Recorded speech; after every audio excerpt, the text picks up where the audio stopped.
Hi guys, Con Geek Guy right here. Welcome back to the channel, and I've got a brilliant surprise for you.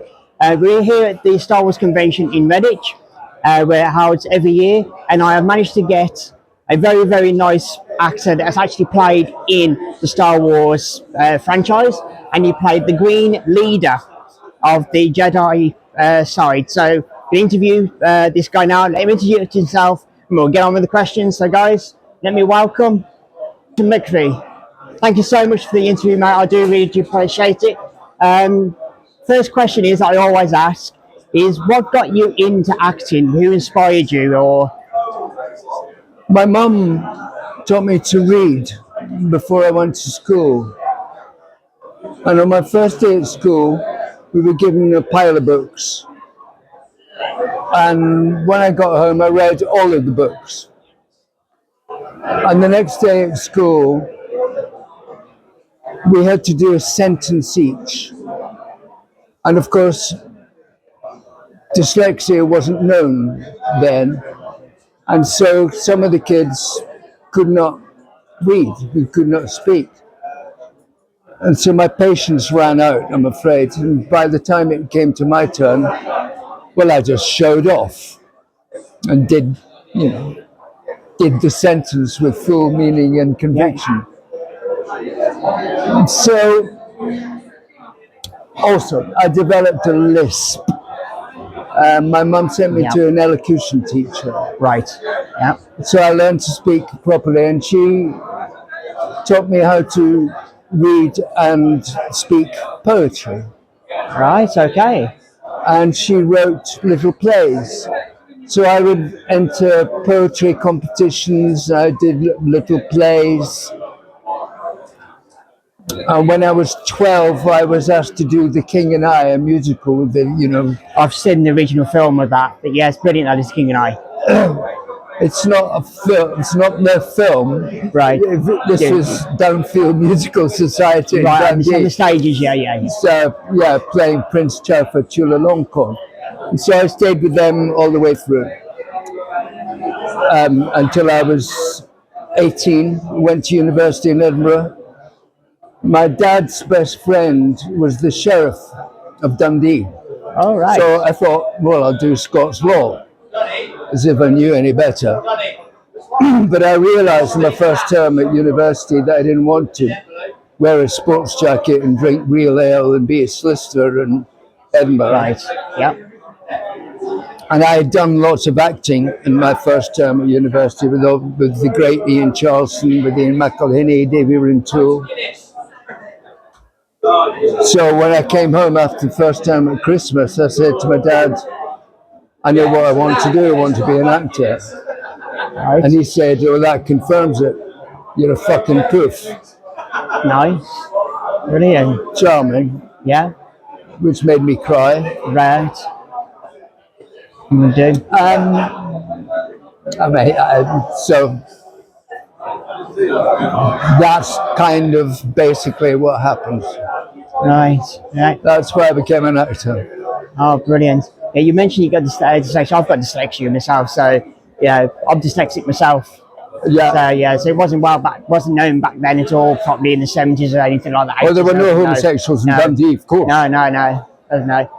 So yeah, anyway, what were your fondest moments of being around the cast members and shooting the scenes and everything else? What was your fondest moment during all that? You mean For Star Wars Return of the Jedi? Yes. I didn't meet anybody else. Oh. Okay. The story is, I was living with the great casting director, Patsy Pollock, Right. who you should look her up. She cast Red, Warren Beatty's movies. She's cast loads of great films. Yeah. And her friend is Mary Selway. And Mary Selway cast all the Star Wars movies. Right. So one night I'm at home with Patsy and the phone rang and it was Mary. I said, oh, Mary, I'll pass you on to Patsy. She said, no, it's you I want to speak to. I said, what do you want? She said, will you do a day on Star Wars tomorrow? Oh. And I went, no. because I was rehearsing Hamlet. I was playing Hamlet, and I just done the French Lieutenant's Woman, a big part. I thought, I'm not doing a day on Star Wars. I was a bit full of myself, I'm afraid. Yep, yep. And she said, I'll give you more money. I said, no. She said, send you a car. I said, well, I would expect a car. Yeah. And anyway, I said, I'm going to Sting's party tonight to celebrate. He'd done a film called Brimstone and Treacle. Right, yep. And I said to Mary, and you're going as well, aren't you? She went, yes. So I said, well, you know. So she said, the thing is, my secretary has lost all my work contact details. Right. And you're the only actor whose number I have. Uh-huh. So I went, oh, okay. Twisted my arm. All right.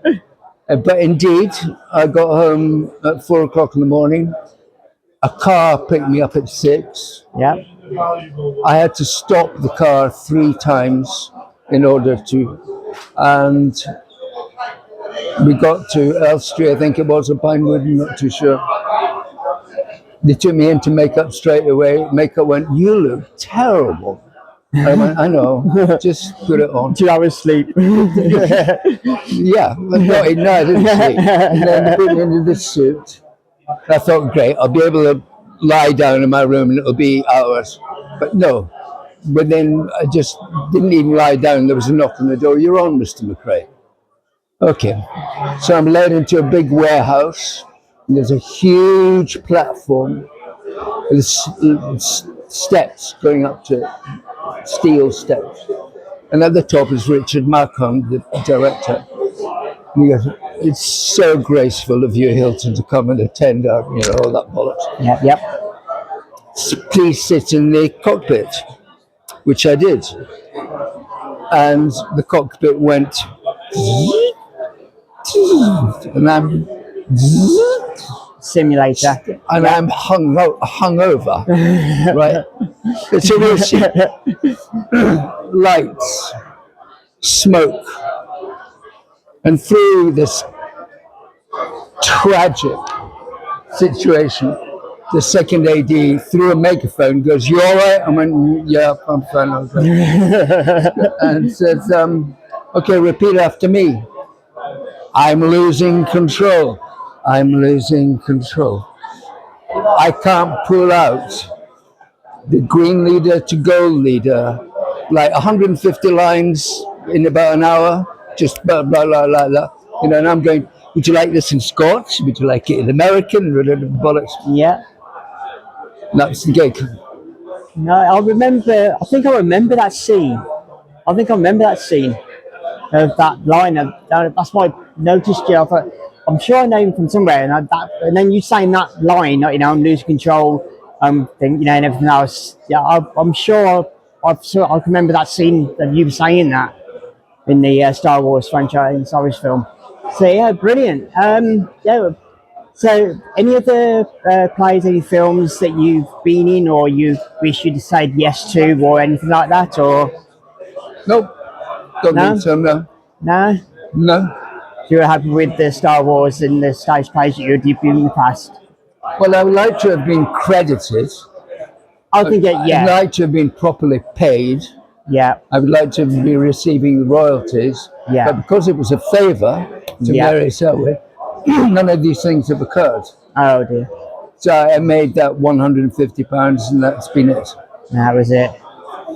Right, well, it's been a pleasure. It really has. Thank you so much. I appreciate for taking spending some time for the interview. I hope sometime you might be able to bump into you again, do another interview down the line or somewhere in the next few years or something. But yeah, but thank you so I'll be much. dead in a few years. As you can see, guys, Ta-ra. thank you. There we are, guys. You can see a very funny man, a very, very funny man. So, guys, thank you so much for watching the interview. I hope you enjoyed it. If this is your first time watching my videos, and don't forget to subscribe to the channel. Also, hit the bell icon, turn the notification on, and I will see you in the next video, guys. Concrete Geek, guys, saying bye for now. Thank you. Bye-bye.